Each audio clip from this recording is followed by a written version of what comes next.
Halo teman-teman, salam ekonomi, salam sejahtera bagi kita semua. Kembali lagi berjumpa dengan saya Andrew Chua.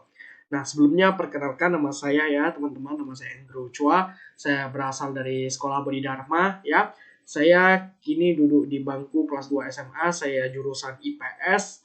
Nah, jadi pada pembahasan video kali ini saya akan membahas salah satu materi yang dibahas pada mata pelajaran ekonomi khususnya untuk jenjang kelas 2 SMA, yaitu materi indeks harga. Tepatnya yang akan saya bahas pada video pembahasan kali ini adalah tujuan kita melakukan perhitungan indeks harga ya teman-teman. Nah, sebelumnya apakah teman-teman tahu nih, apa sih tujuan kita menghitung indeks harga? Nah, tenang dulu teman-teman. Kalau misalnya teman-teman tidak tahu, mari kita ulas bersama kali ini apa sih tujuan kita menghitung indeks harga pada video pembahasan kali ini bersama saya. Nah, tujuan kita melakukan perhitungan indeks harga adalah untuk mengukur perubahan atau membandingkan perubahan antara variabel-variabel ekonomi seperti harga konsumen, harga saham, dan sebagainya. Nah, mungkin teman-teman akan bingung nih, apa yang dimaksud dengan variabel-variabel ekonomi. Jadi, variabel-variabel ekonomi ini yang dimaksud di dalam slide ini adalah berupa harga konsumen, harga saham, harga komoditi, harga barang pangan, harga barang-barang lainnya yang digunakan secara umum oleh masyarakat Indonesia dalam kehidupan sehari-hari. Kita ambil misalnya contoh harga bahan pangan. Kita tahu harga beras setiap hari selalu mengalami perubahan. Meskipun perubahannya tidak begitu drastis, namun perubahan-perubahan ini apabila berlangsung secara terus-menerus akan membawakan dampak yang sangat besar terhadap kegiatan perekonomian dan perdagangan di suatu negara. Jadi, supaya kita tahu perubahan-perubahan ini membawa perubahan ke arah yang positif atau perubahan yang naik ke atas atau perubahan yang membawakan negatif atau arah ke bawah atau mungkin cenderung stabil, maka dibutuhkan perhitungan indeks harga untuk menjawab semua pertanyaan itu. Jadi harga-harga bahan pangan yang selalu berubah dalam kehidupan sehari-hari itu kita masukkan ke rumus perhitungan indeks harga, sehingga ketika setelah kita melakukan perhitungan akan keluar hasil presentase, baik presentase ini bisa dalam bentuk positif maupun negatif yang menunjukkan ya ke dinamisan perubahan harga bahan pangan di dalam suatu negara itu. Jadi apakah harga bahan pangan itu misalnya tadi harga beras ya apakah mengalami kenaikan atau mengalami penurunan atau cenderung stabil akan terjawab setelah kita melakukan perhitungan indeks harga dengan memasukkan harga-harga beras tadi ya teman-teman ya. Makanya itulah pentingnya kita memahami bagaimana cara kita melakukan perhitungan indeks harga dan tujuan kita melakukan perhitungan indeks harga teman-teman. Oleh karena itu, perhitungan tentang indeks harga ini sangat diperlukan ya dalam kegiatan ekonomi suatu negara. Ya, hasil perhitungan biasanya digunakan sebagai bahan informasi untuk mengetahui perkembangan ekonomi dan menjadi salah satu dasar dalam merumuskan kebijakan ekonomi teman-teman. Nah, untuk lebih lanjut akan saya bahas di slide berikutnya teman-teman, yaitu slide tujuan khusus perhitungan indeks harga. Jadi perhitungan indeks harga memiliki beberapa tujuan khusus sebagai berikut. Yang pertama, sebagai pedoman untuk melakukan perbandingan harga dari waktu ke waktu.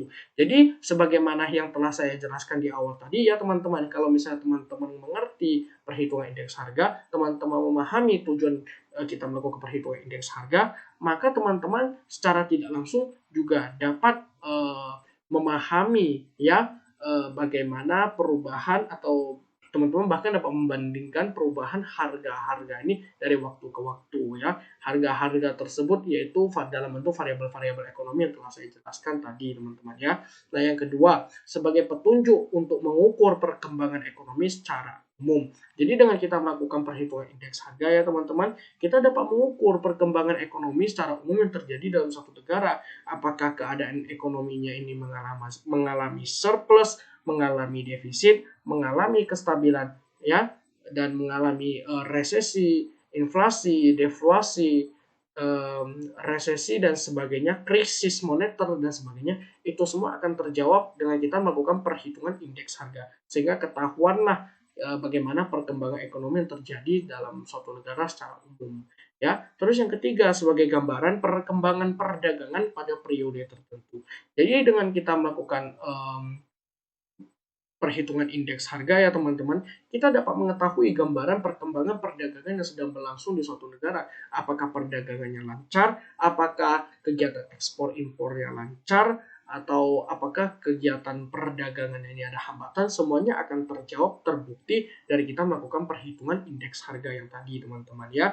Nah yang keempat, sebagai dasar penetapan gaji termasuk dasar untuk mengubahnya. Kita mengetahui pemerintah memiliki tanggung jawab dalam menetapkan upah minimum provinsi, upah minimum kota yang akan diberlakukan bagi setiap karyawan yang bekerja di wilayah yang mereka atur ya. Biasa per provinsi, juga ada yang per kota, dan ada juga secara garis besar itu per negara teman-teman ya.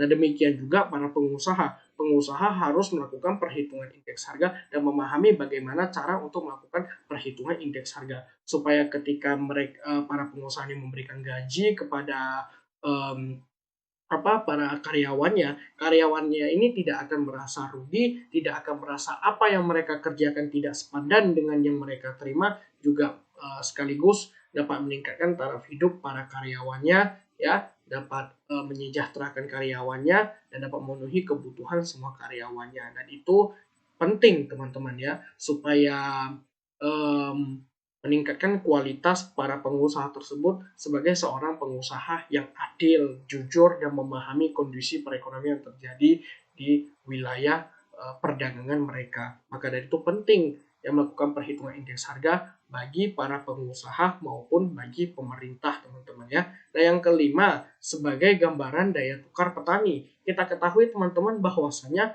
petani ya adalah salah satu produsen yang sangat hasil sekali teman-teman. Mereka selalu ditindas oleh para tengkulak ijon, di mana mereka memperjualkan hasil panen mereka yang telah mereka rawat selama berbulan-bulan dengan capek payah, dengan jerih perih yang sangat tinggi ya teman-teman ya. Ketika mereka jualkan kepada para tengkulak ijon ini, mereka jual hanya dengan harga yang rendah karena sebelumnya mereka telah ditindas oleh para tengkulak ijon tersebut. Dan tengkulak ijon yang telah membeli ya komoditi beras-beras yang telah mereka beli terhadap para petani dengan harga kecil itu akan mereka jual ke pasar dengan harga yang besar atau tinggi. Sehingga keuntungan itulah yang didapatkan para tengkulak ijon dari hasil penindasan para petani. Sehingga para petani mesti harus memahami cara melakukan perhitungan indeks harga dan memahami perhitungan indeks harga guna tidak ditindas oleh para tengkulak ijon tersebut lagi teman-teman ya. Dan yang terakhir adalah sebagai dasar untuk menetapkan kebijakan ekonomi pemerintah dan kebijakan moneter oleh Bank Indonesia. Jadi lembaga-lembaga negara juga harus memahami perhitungan indeks harga supaya mereka dapat menetapkan kebijakan ekonomi ya yang lebih baik ke depannya, menetapkan regulasi ekonomi yang memperlancar, mempermudah kegiatan perekonomian dalam suatu negara yang mereka atur, seperti Bank Indonesia, Otoritas Jasa Keuangan, Kementerian Keuangan, Kementerian Perdagangan, Kementerian Perekonomian, ya, dan sebagainya, teman-teman. Lembaga-lembaga penting negara yang mengatur di bidang ekonomi. Sekarang teman-teman menjadi tahu kan apa sih tujuan kita melakukan perhitungan indeks harga, teman-teman. Nah, ternyata ekonomi itu mudah ya, teman-teman. Kalau kita serius belajar, kalau kita tidak mudah menyerah, pasti kita bisa teman-teman. Oleh karena itu, mari kita terus semangat belajar ekonomi ya teman-teman ya. Keep spirit and never give up teman-teman.